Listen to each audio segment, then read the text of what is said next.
Good morning, everyone, and thank you for joining Robin and I for the NBJ Live series, tuning into sexual health supplements, a category coming of age. My name is Erica Kraft, market research analyst for Nutrition Business Journal, and I am joined here this morning with my colleague Robin Lawrence, senior editor of NBJ. And like I just said, we're going to be talking about sexual health supplements this morning. We're both super excited to be on here with you all and to just have you all be a part of a conversation, basically, between Robin and myself, just talking about, kind of the overarching trends within the sexual health supplement space, as well as what do we mean when we say sexual health, the different market opportunities, interesting insights that we learned from the report that we just published, which is really diving into, like I said, the market opportunities within this space in the supplement industry. So I want to kind of kick things off by just talking about what is the sexual health supplement category. It's typically been a historically male-dominated category, but it's starting to see some shifts in recent years. So, what is sexual health? So, how do we define it? So, basically, we define it as sexual wellness, right, as it relates to physical, mental, emotional health, and social well-being. And so, it's basically helping support either sexual or reproductive organs, as well as that sexual wellness space, as well as hormonal balancing and hormonal support. So basically, what we want to talk about today is also, I wanted to add in here, the NIH actually defines sexual health as an area that requires special attention as it's directly related to sexual behavior that has the potential to either positively or negatively impact sexual and reproductive health. So basically emphasizing, right, that sexual pleasure is a component of overall health and well-being. So I thought that that was really interesting that the NIH published, that definition, as well as there's a full article if you want to Google it. I'm sure we can drop it in the chat later, but wanted to include that there. So why is this a topic of conversation? Why did we do this report? I'll bring Robin in for that in a minute. But basically, with the increase of awareness, consumer awareness, with conversations going on TikTok, with advancing technology, younger generations are really normalizing conversations about sex, and consumers are really taking charge of their sexual wellness and understanding that sexual, reproductive, and hormonal health all have impacts on overall health and well-being, especially so with women. So with that, we like to start these off with some data, some market sizing data that NBJ provides, basically kind of giving you just a glimpse of what the overall market looks like, the size of it. So it's about a $1.3 billion market in 2024 is how we've sized it. And it's growing at around the 6.6% range, hovering around the mid sixes to low 7% growth up until 2027. But this is mostly just showing the total sexual health market, right? So within this report, we basically showcase the different categories that make up sexual health, which is men's specific products, women's specific products, and then what we call general, which is non-gender specific. So what we're talking about here is the total category, and then in a minute we'll talk about how much each of those categories make up total sexual health. But I thought it was interesting that we did a initial screener just to kind of see what consumers were really dealing with. And what we saw was that almost 60% of respondents of a 10,000 respondent group said that they had concerns or symptoms related to their sexual, reproductive, or fertility health. So that's almost 1 in 6 having a lot of concerns. And I'm actually surprised by that.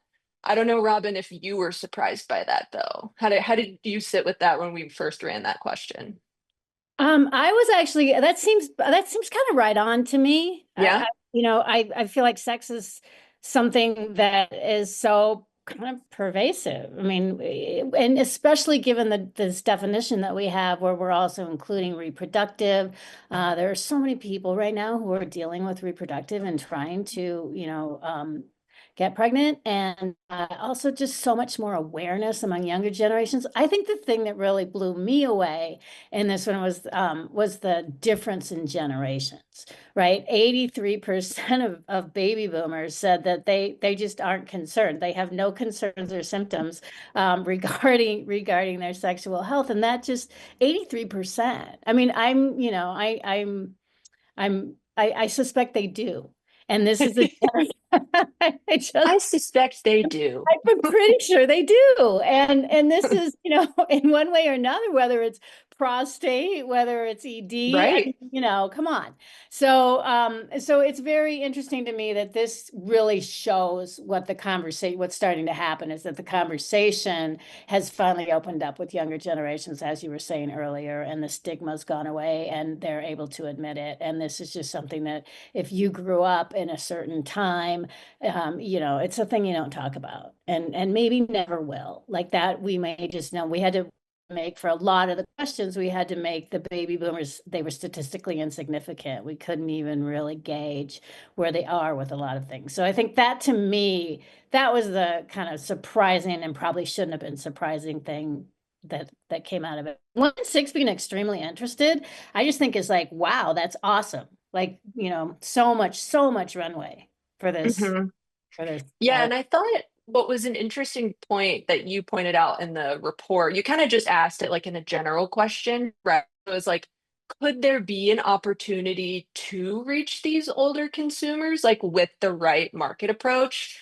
And Mhm. I don't know, obviously, what the right answer to that is. I mean, of course, like you said, there's such a strong response to like, you know, I do not have problems at all, and I'm Right, confident that I don't have right. problems. So like that's probably pretty hard uh to get Yeah, over. yeah. But I mean, could there be maybe, but enough to make maybe a market disruption? Probably not.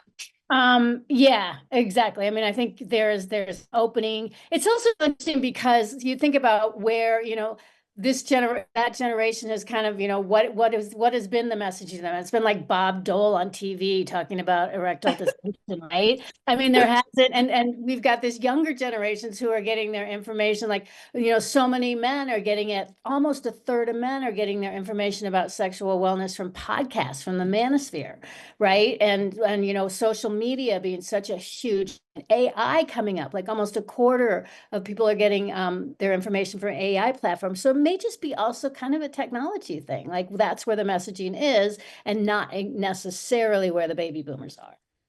That's an interesting piece because like total personal perspective, where I get my information from, of course, within this research and this report, we were really diving into different research avenues. But like as a general consumer, I don't Mhm. know if it's just my algorithm because it's my age and my gender, but like a lot of it is talking about hormonal imbalances and how it relates to your overall well-being. So I really think that there's this huge push into sexual health as it is linked to other systems of the body, kind of similar to what we're seeing with gut health. Yes, yes, absolutely. And I think you're right. That's something that younger generations are they're getting it from these different platforms that, it just kind of wasn't a conversation before. So, which is really exciting. But we're Yeah. definitely seeing that in the hormonal testing, which I know we'll talk about late a little bit later. But we're definitely seeing, especially among men, that is being pushed by the younger generations. Like you know, hormones were again a topic of conversation 10 years ago. Hmm. Hmm. Yeah, and it's interesting too, just talking about like just having that overall awareness and the sharing of information, especially with TikTok and like Right. podcasts too, right? Like similar in that it's like an organic conversation that like of course you have ads on podcasts that are going to be talking about it, which I've been hearing more ads for supplement companies on podcasts, which is interesting. But yeah, I think it's just the share of information, and that I think also relates to female consumers because that's what they're listening to. And it's almost this other type of organic search of information that they would have otherwise been getting from friends and family, which we know in research typically comes up to the top, as well as like doctor recommendations. But Right. it's making a lot of TikTok, social media is making a lot of movement within the supplement industry. For sure, for sure. And we found like half of women said that social media is their trusted source of information on sexual. Hmm. That's big. Yeah, So yeah, so it's for where the sure. conversation's happening and the fact that it's happening at all is, I think, two exciting things. That especially Yes, absolutely. yeah. All right. Well, I'm going to move on to the next slide. So I know we've kind of been talking about men versus women versus generation. So I want to just kind of bring us back to what I was mentioning in the previous slide, is that kind of breaking out this sexual health category, as we would call it. I like to call it sectors almost. So it's like within this one condition. So as you can see, majority of sales, market sales is more geared towards male focused, male specific products. So think male pleasure, male enhancement, etc. And then women's is about that 23.6%. And then general, like I said, it's that non-gender specific. So think of products that, are targeting sexual wellness, but it's not specific to male performance or female libido, etc. So the top up there is ingredients of note in 2024. Again, this is for the total condition. In the report, we actually really dive into women's specific market sizing as well as men's and general, and you can really see the difference of performance certain ingredients within certain genders, if you will, certain sectors. So that's really interesting. But overall, we see that combination herbs has majority of the market share. So these are combination herbal formulas, and it's growing at around 7.5%. And the next market share was maca. That's growing at about 6%. And then ashwagandha, albeit a smaller piece of the pie, it's one of the top performing ingredients. And ashwagandha is an interesting one because it's been coming up the last year or two, right? And I always ask myself, like, it's like mushrooms. It's like, what's the ceiling for this ingredient? But I feel like for this category condition, there's still a lot of runway. Mhm. I think well, what I think is so interesting about this is that these are two mood and mental health herbs, right? Absolutely. These are so there's again this deeper, more holistic understanding of sexual wellness is also being, about what's in your head. It's not just about those organs. So, Yep. I think that's super, and also I think the fact that the herbs really dominate all of these ingredients, for men, women, and general, Hmm. herbs dominate. So there's kind of back to some of the traditional, systems Mm. that would address. So, traditional Chinese medicine, that's where we're seeing, I think, a lot of the mushrooms, the functional mushrooms coming into this, Ayurveda. Those were systems that were addressing sexual health issues thousands of years ago, and people are kind of like, oh, hey, there's something there. So I think, and especially with just the dominance of the combination herbs, I think that shows that too, because when you go to your TCM doctor, usually they'll give you kind of a formula. Same with Ayurveda, right? They're gonna Right. kind of, here's your, we call it a stack now, but that was, like Yep. formula, right? So I love the kind of, what we're seeing is this combination of high tech where people are really testing more at home and doing a lot of, monitoring and all of the kind of tech things that are available to them, but then going back to herbs and traditional ways of healing. And I think that's an interesting thing about this market. Yeah. Yeah, I love that. Well, on the mood piece, like you were Yeah. saying, so I thought this was really interesting and a good segue into, so this was a question that we asked. We asked two different surveys for this report. We had a survey specifically targeting women who said they had sexual, reproductive, fertility, hormonal concerns, as well as men, so that we could really get an understanding. So we have 1,000 of each respondents so that we could really understand the differences between those two segments. And so this is an example from the women's survey, just asking, like, what are your top concerns when it comes to your sexual, reproductive, fertility health, et cetera. So as you can see, energy, stamina is a top concern, and then as well as enhanced pleasure, low libido. But then 26% said they have anxiety or stress about desire or performance. And while that is a high number, I bet you at the end of the day, it might even be a little bit higher. Hmm. And again, yeah, you're exactly right, Erica. It's like there we go, Monica ashwagandha, like, right? Right. Um, Even some of the functional mushrooms. But you know what, and I also think what's fascinating is some of the things that we traditionally think of, like, menopause, menstruation, PCOS, even UTIs, the more medical things they're down pretty low. So Hmm. what women, and I think there's always been that like, well, men want performance and they want, boner pills and all of that. And it's like, Hmm. no, actually women want performance. And we were talking about this before the call. The New York Times just had an article talking about how Gen X women are having more sex than ever and more and better sex than ever, right? And so I think we're seeing, again, Gen X, I feel like is where this conversation really changed. They were like, no, wait, Hmm. we're going to talk about this. We're going to have pleasure. We're going to seek Hmm. pleasure, and that is okay. And Yep. so, and that's where I think we're seeing that. I think it's really exciting to see that, women are like, okay, no, I want to perform better. I want to, boost my libido. I want to have energy for this. Like, that's cool. I think so too. And it's similar to menopause, although we track menopause Yeah, separately, right? So it's not a yeah, part of this conversation, like right. from a market But standing you're right. perspective. They opened up But Gen X opened up the conversation about yeah, menopause too. Yeah. exactly. But it is related to this in that it is a part of, your sexual organs, and it's a part of this like trend that we're seeing in that space. And that's one of the top performing conditions in our industry too, that's getting a lot of conversation. So Mhm. Mhm. yeah.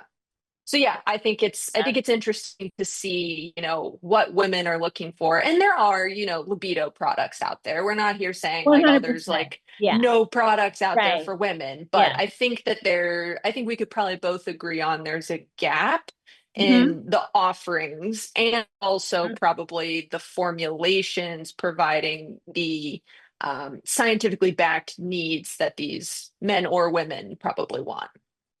For sure. And I So think that's the thing. There are a few pioneers out there, and there's room for plenty more. yes.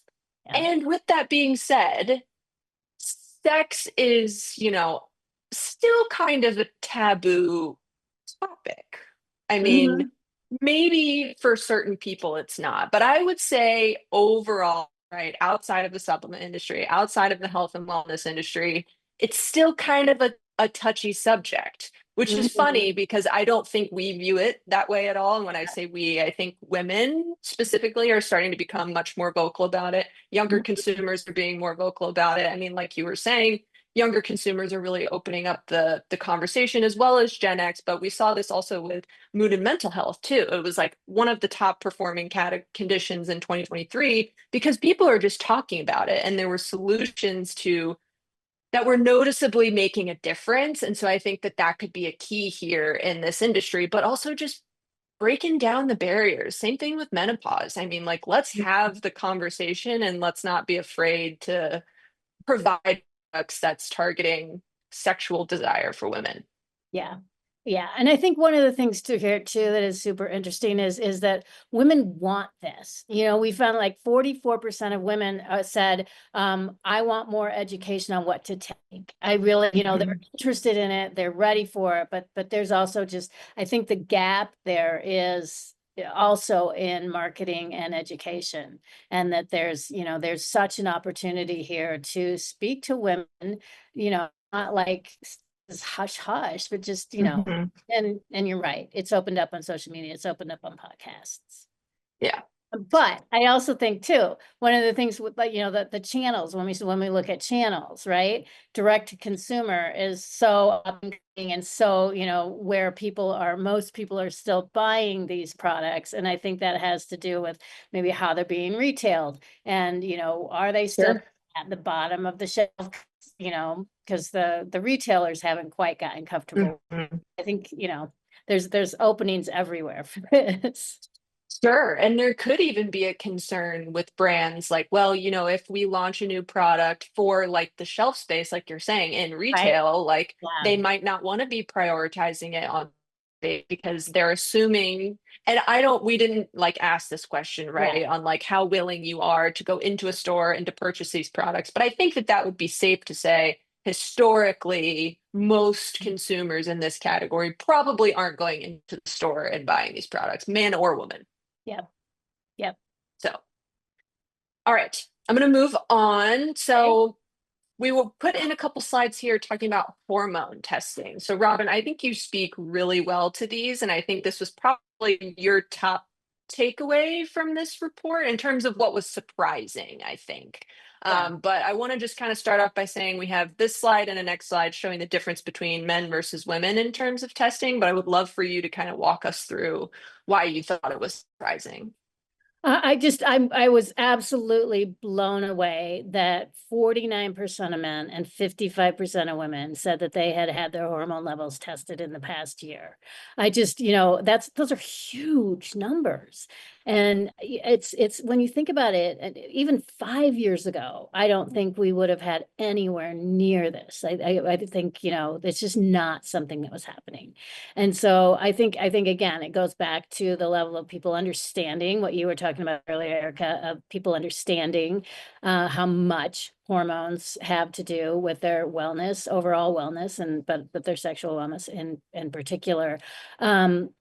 I also think that they're just there. It has to do also, I think, with testing being much more available now. So you can, this isn't, I think a lot of times practitioners were not doing these tests because you can't really test hormone levels in one shot, right? You can't Hmm. go take a blood test, one blood test and understand because this is your cortisol spikes in the morning, whatever, it's all very different and you need to test throughout the day. But now Hmm. you can get an at-home test. You can take it, test it every hour and get a really solid picture of what's going on with your hormones. So I think that just blew me away. I just think that's really, but what also blew me away is I thought, well, all right, that's because, testosterone's such a big deal right now. Like men are probably all testing for testosterone. No, cortisol was the first thing that men were said that they were the top thing that they were testing for. And cortisol doesn't even it's a stress hormone. It doesn't necessarily, you don't necessarily think, oh, this has to do with sexual wellness. But I think again, because of the podcasts and the manosphere and everything else, they're learning and understanding that cortisol is kind of what creates that cascade effect that affects how your testosterone. They were also testing for prolactin, for albumin, for estradiol. Like Hmm.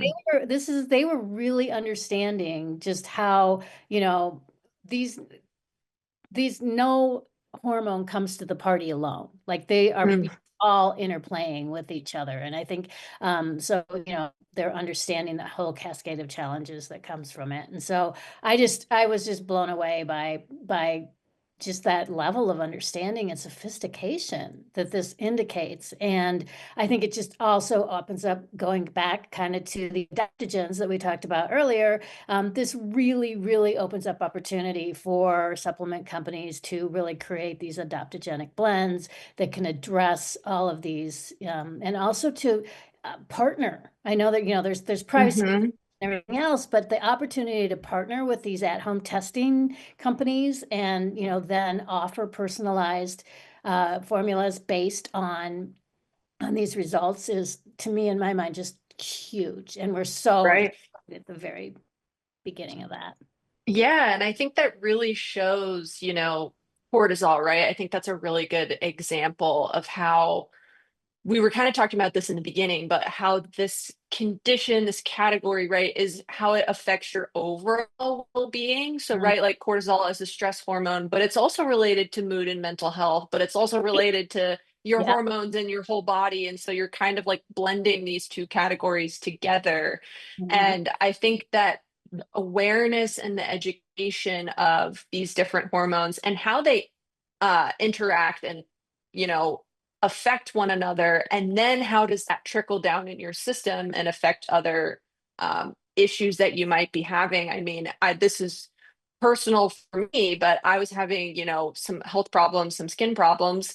And then I ended up having to balance all of my hormones. And I thought it was a gut thing, but actually, because my hormones were out of whack, my gut was out of whack, which meant my skin was. So it's like, it's all interconnected. We're doing a health report that's coming out in a couple weeks, but it's like, that's what I think there a lot of the growth is for certain conditions within our space is how are these different conditions and categories interacting and intersecting to affect your overall well-being. Mm-hmm. Yes, 100%. And the understanding is coming. Like that's just a holistic look at the whole thing. And And I think we're exciting. just scratching the surface. I mean, like, there's still so much information to be learned, both from, a brand's perspective, an ingredient supplier's perspective, a consumer perspective. But I think that what you were saying, the interesting piece of like tying in these different at-home hormone testing with like a supplement, even just like a recommendation. Like, I think the personalized piece is like, definitely where AI could play a role in this. And that's like one of our trends that we're predicting for 2025 is like how personalization and AI can kind of fit together and have the final moment that everyone has been waiting for it Being to bored. happen. Yeah. Yeah. But yeah, I think it's interesting that there's a potential opportunity here that has yet to be yeah. But Questions. yes, question. Okay, perfect. Good idea. I totally forgot about questions. Yes, so anyone, I'm like, Robin and I are so into this right now. So if anyone has any questions, please feel I think free to there's a couple put in the chat. them, yes, in the chat. So I'll start with the first one. How does feminine health and wellness sector receive hemp-derived clinically proven products, and how is the best way to educate purchasers and consumers alike? So I think we kind of touched on, the information gathering sources in our conversation, but as it relates to the hemp-derived, I don't have any specific information, on that. But Robin, I'm curious to hear your thoughts on the CBD portion of this, because that kind of relates to stress, right? It does for sure. I mean, I think it goes right back to the whole and CBD. There's so many different aspects to it that I mean, for its pain, it's dealing with pain Mm, because with menstrual issues. There's and definitely the relaxation piece. I think it did not come up as one of the top 10, I don't believe, within women. mm-mm. Yeah, right. Yes. But it is definitely, I think, the same situation as would be maca or ashwagandha, where it's bringing in that holistic kind of, way of marketing it Yes. and For educating. sure, for Yeah. sure. So, question in here is saying, with the increasing consumer demand for evidence-backed dietary supplement solutions in sexual wellness and hormone replacement, how critical is clinical substantiation in shaping trust, regulatory acceptance, and market success? So, I feel like, I mean, correct me if I'm wrong, Robin, but I feel like this question comes up either every webinar or every conversation we have, like internally or just online. But like that is, I think, the question of 2025, And right? it's great, and because it's crucial. It's Yes. crucial. I think so many, and I think especially as we are reaching this level of sophistication with the younger consumers, and so much kind of obfuscation that happens on social media. It's like, what do you believe? How can you, like you hear so many crazy things in it, even while getting this good information that people want science. They just do. Like, I think Hmm. more and more and more and more, and especially, regulatory wise, we don't know what's going to happen at this point, Hmm. but I think since everybody's kind of got questions about, how what's going to happen with regulation, they're gonna want to see the science so they can decide for themselves and not really necessarily trust this institution to do it for them. So Sure. always, Especially, yeah, I think especially too with, it comes naturally, right? With an industry that continues to grow and continues to have more product offerings for more consumers and providing more solutions, which is amazing. But then you start to have, I don't want to call it a crowded marketplace by any means, but consumers have more options, right? Right. So how are you going to stick out in a sea of opportunity or a sea of choices for consumers? And I think that having a science-backed or clinically backed product is one of those ways to do that with a myriad of other things, right? I don't think it's, oh, if I have a clinically backed ingredient, that means that I'm going to be, up top, one of the top successes in this category. Maybe, but I think that there are other things that are needed. Yeah. But Rob and I are actually working on some research with the New Hope team for State of Natural that's really going to be getting into this, talking about third-party certifications. Is it something that consumers are looking for? Is it certain, segments of generations that are looking for it more than others? So stay tuned for that. I don't know if, that person's going to Expo or not, but that will be in the keynote session. But I want to just kind of round out a conversation this morning. I think we're almost at time. We're at time. But this was such a fun conversation. I'm so glad, Robin, you and I could do this. And I think that there's still more to talk about. We really only scratched the surface here of what was included in this report. If you're really wanting to look into, what other ingredients are shaping this space and what's growing from, the men's products to the women's products, definitely if you're interested, put it in the chat. You can reach out to Robin or I, and we can get you directed to Cindy, who can help you out with that. But yeah, any other closing remarks, Robin? No, I just think this is an exciting category with tons of runway. And yeah, I'm glad we're talking about it. For sure. Awesome. Thank you so much, everyone, for joining, and we will see you next time. Thank you.